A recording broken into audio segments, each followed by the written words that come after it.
everyone. We are the students of second year Chemical Engineering Department VA90. We are here to explain you the principles of aerodynamics. Now let's get acquainted with some basic terminologies used in aerodynamics. First is streamline.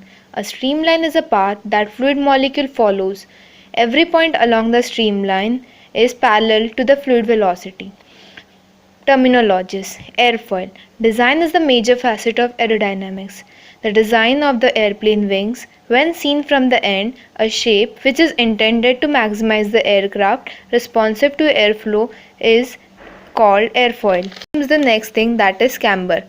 It is enhanced curvature of the surface of the airfoil. Angle of attack, which is the orientation of the airfoil with respect to airflow, or the angle that the chord line forms with the direction of the airstream. Next is the chord line. It is imaginary straight line from the starting point of the airfoil to the rear end. Forces acting on the airplane are lift, which is used to move upward; thrust, which is used to move fluid; drag is the force opposing the fluid motion; weight is used to move downward. Flight is made possible by careful balance of these forces. Drag. Every physical body that is propelled through the air will experience resistance to the airflow. This resistance is called drag. Drag not only opposes the lift but also leads to more energy consumption. Aeroplanes' wings and airfoils are designed in a particular shape as per Bernoulli's principle, which produces aerodynamics force. Bernoulli's principle simply explains velocity of a fluid is high, pressure low, and when velocity is low, pressure is high. Bernoulli's principle states that when a non-fluid flows steadily, sum of pressure energy, kinetic energy, and potential energy per unit velocity of fluid remains constant at all points in the path of flow.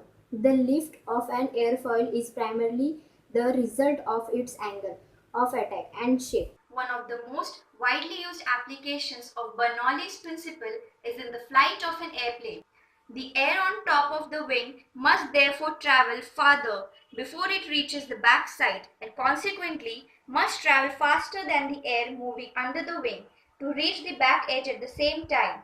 The pressure on the top of airfoil is therefore less than that at the bottom of the wings on account of its higher velocity as compared to the bottom, according to the Bernoulli's principle.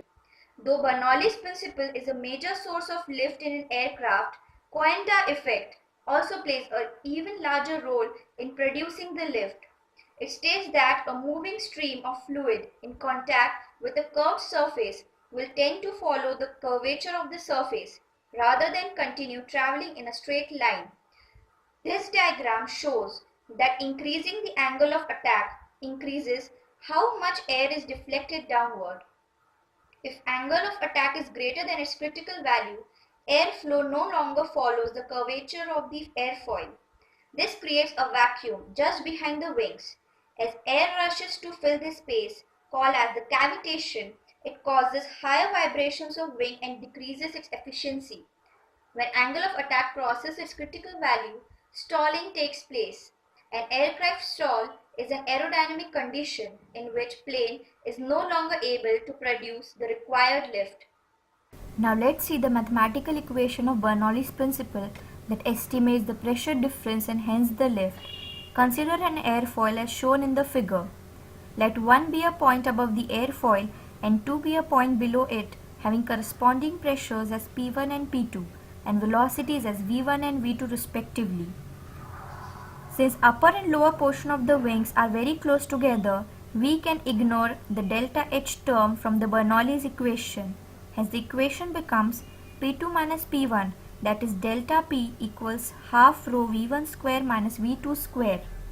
From this equation we can infer that pressure difference is dependent on the difference in velocities above and below the wings and also on the density of air from the sea level.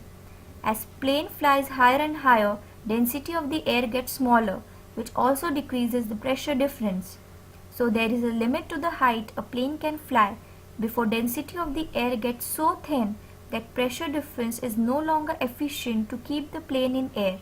Calculating the delta P, we can actually calculate the total force that pushes the plane upwards by multiplying the pressure difference with the area of the wings.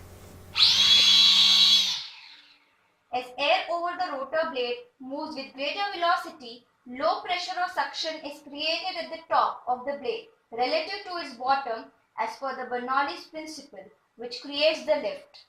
Hence we have seen the laws and principles of fluid mechanics which governs the aerodynamics.